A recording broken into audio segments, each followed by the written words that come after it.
त्यांची पत्नी त्यांच्याच विचाराने निघाली. इंग्रजांना हाकलून लावणारा गोंड समाजाचे 4 देवे वीर बापूराव शेडमके हे आदिवासी समाजाला एकत्र आणून खूप मोठे मोलाचे कार्य केले. आणि आमचे आदिवासी आधे इधर और आधे उधर. आमचे आदिवासी एकत्र होऊ शकत नाही. देशाचा सोडा धडगावाचा विकास करू शकत नाही. याचं कारण म्हणजे माझ्या मातापितांनो, माझ्या शब्दाकडे नीट लक्ष द्या. घुटभर दारू आणि मूठभर चिवड्यासाठी लाख मोलाची मतदान विकणारी आमची जात कधीच दुरुस्त होऊ शकणार नाही रे, कधीच दुरुस्त होऊ शकणार नाही. आपल्याला प्रगतीच्या मार्गावर जायचं असेल तर हे सगळं सोडावं लागेल.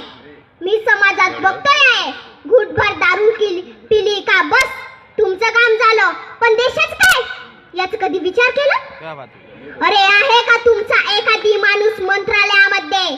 आहे का तुमचा माणूस पिक्चर मध्ये? आहे का तुमचा माणूस उंच पदावर? नाही. अरे हिरोचा पोरगा हिरो बनतो, आमदाराचा पोरगा खासदार किंवा आमदार बनतो, हे त्यांचेच नशिबी. आणि आम्ही काय आत्राम गेडाम कोवेल काय जास्तीत जास्त मास्तर नाहीतर पोलीस, मारा सिट्या, हाच आमचा जीवन. आता आदिवासी समाजाचा माणूस समोर जायला प्रयत्न केला तर त्याला तुम्हीच समोर जाऊ देत नाही. तुम्हाला 2 टिलू आणून दिले का बस तुम्ही त्यांचे गुलाम.